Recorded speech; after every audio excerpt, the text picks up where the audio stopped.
Hello everyone, it is Elaine. In today's video, I wanted to do a reaction video to, it's about like a minute and a half or 2 minute video of an INC media video of a minister regarding his outlook and perspective and conceptualization of the emotion anger and how he uses scripture to conceptualize anger and how to manage that emotion. I wanted to make a commentary on it to kind of share my constructive criticism, as well as share my perspective and outlook on how to respond and greet anger. So we'll watch his perspective and then I'll share my commentary and constructive criticism. Now, I just want to say and make a disclaimer here. I'm not making fun of this minister. I'm not, um, pointing blame or anything like that.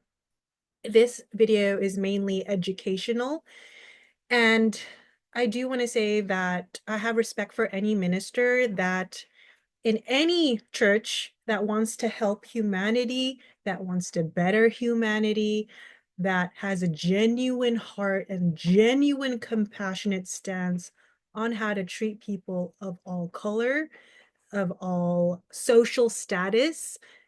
Any person that has that perspective and is using their position of power and authority, because once you start to raise, once you start to go up, I should say, the ladder of hierarchy of authority and status, you have more power to influence people. People are going to look at you differently when you're in a position of power. If you're a doctor, if you're someone in the helping professions, if you're a minister, right? That status is going to elevate you. So you have to be very careful in the way you help people, because sometimes you can intentionally hurt people. Some people use their position of power to hurt people, and then some people use their position of power, but they're not realizing that they're hurting people unintentionally. So that's where I want to shed light on that area, because it happens a lot. So we'll go ahead and watch the video and then I'll give my commentary.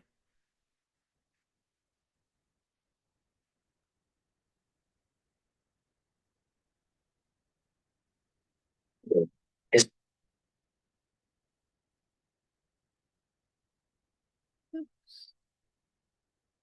anger is one of the most common and frequent emotions that all of us experience.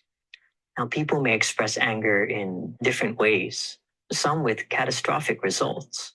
But what is the Christian way to handle such a powerful emotion? Hi, I'm Brother Angel Casanova III, and this is what we'll answer in today's verse of the week here in Proverbs 29:11.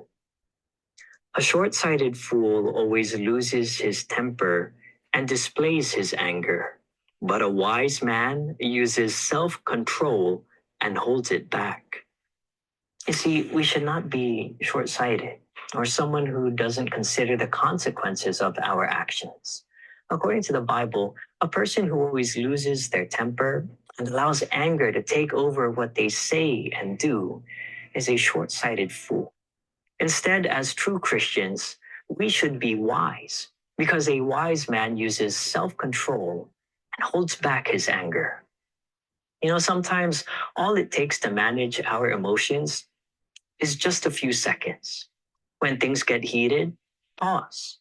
Take a few seconds to calm down, assess the situation, and think clearly so that we don't do anything we regret or fall into sin.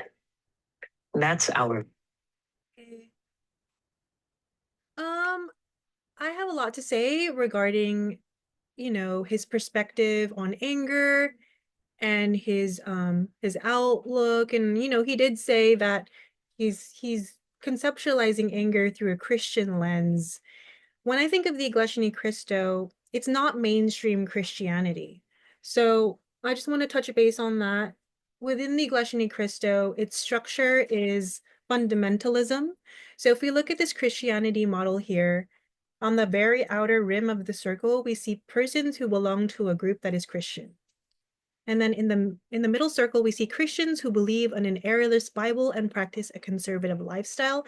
And then in the very middle, we see fundamentalists, and usually that's like extreme fundamentalism, where we might see violence happen. We might see people lose control, especially if their group feels threatened.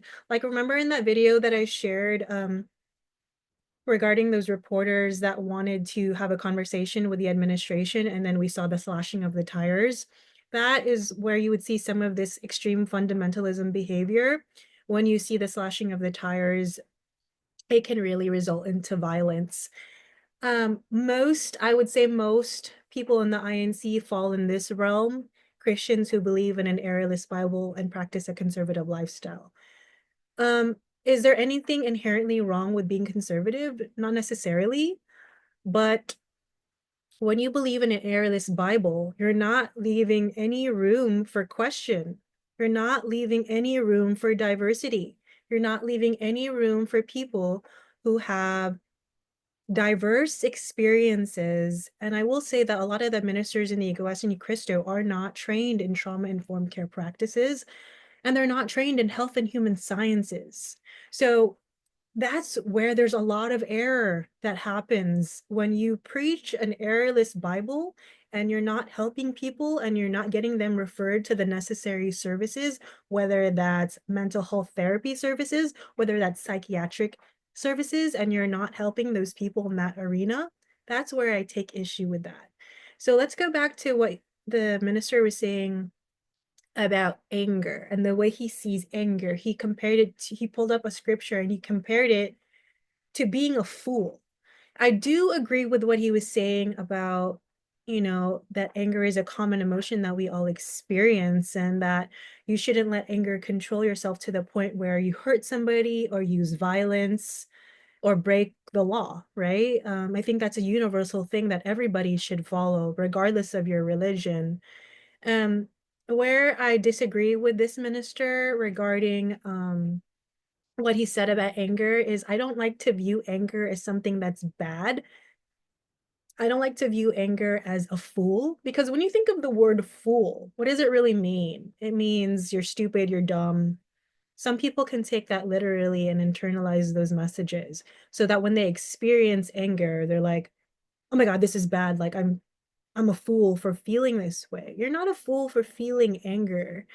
Um, Anger in the mental health world or the therapeutic world is typically just the tip of the iceberg. If we look at this model that I have on my screen here,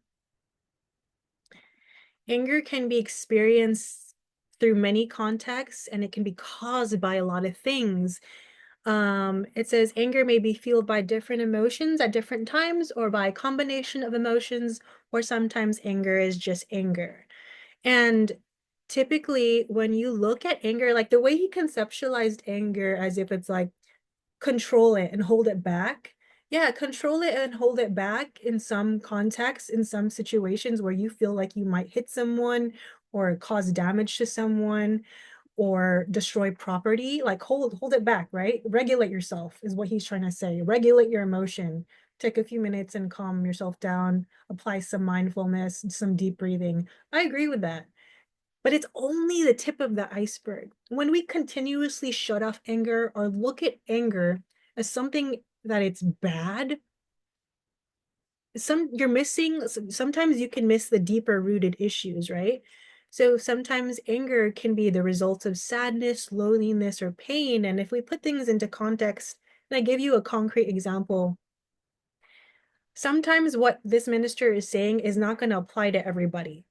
So say there is a woman in the Iglesia ni Cristo who has, or it doesn't even have to be a woman. It could be just a spouse in the Iglesia ni Cristo who keeps getting invalidated by their other spouse because they're not being listened to. They keep getting dismissed. They keep getting invalidated, and they start to feel anger, and the anger is coming up a lot. And the husband is like, "Hey, you can't be angry. Don't be angry." Well, sometimes that anger is a sign to your body that there's something else going on deeper. Maybe that spouse feels embarrassed, lonely, sad, insecure, is stressed out because their other spouse or their husband or wife isn't listening to them. They keep dismissing them. So, in that context, what the minister was saying, it doesn't really apply in that situation for that specific person, because if you continuously like dismiss anger and see it as a fool or you're a fool for feeling angry, I don't really agree with that, because You have to really get to the deeper rooted issues and attune to those primary emotions at the bottom of the base of the anger so that you can tend to those wounds and those emotions and not let your anger take over. A lot of the times, anger is an indicator that something's wrong or a boundary has been crossed or you've been hurt or violated in some way. And I don't like to view anger as a fool. No, you're human. I like to take a humanistic approach and say, well, let's try to understand why you're feeling angry, you know?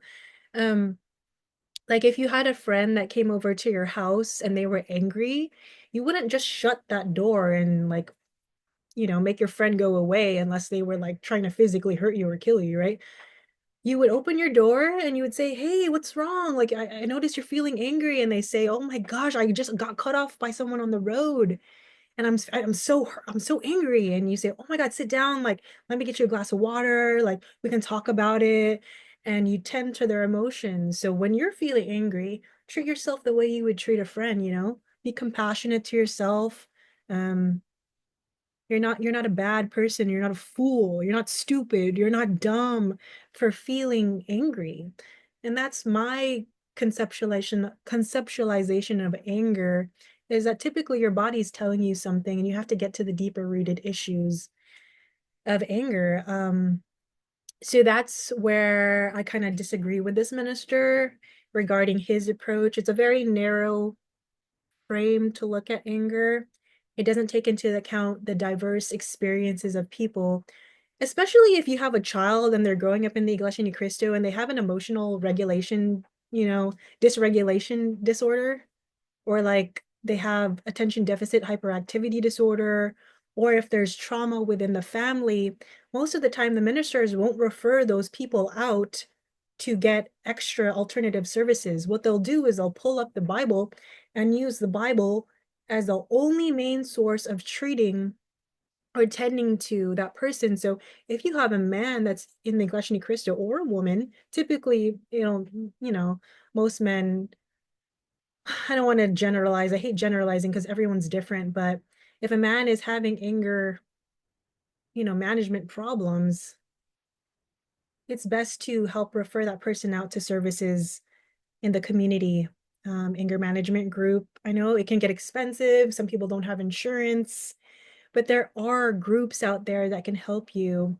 And that's where I kind of take issue with the Iglesia ni Cristo too, is because they believe in an errorless Bible, but you can be doing a lot of harm to people who need help, who need psychiatric medication, who need all these things. And to say that the Bible is the only answer, you have to kind of use your critical thinking skills to help a lot of people who may be on the diverse, you, like the diversity of humanity. Not everyone is the same. And that's just where I take issue with this. And I do agree with him and the mindfulness and the regulating your emotions, but that's just the tip of the iceberg. You have to get to the deeper rooted issues if you have an anger management problem and you have to apply certain techniques, and not everybody's body is going to respond to what he was saying. Some people, yeah, but some people, no, especially if they have a mental illness or you know, they need extra support and extra resources. So I hope that this video made sense. I hope you can take something away from it. And if you are a minister watching this, or maybe you happen to be the minister in the video watching this, I do want to say that I have respect for anybody that wants to help humanity. Um, to have humility, to look at the ways in which you could be wrong, because not everyone is perfect and everyone is going to make mistakes, including ministers in the church. And if you think that you're not wrong for anything, you might want to seek some outside help because that kind of points to narcissism. All right, I hope that you could take something away from this. And I will see you all in the next video. Bye.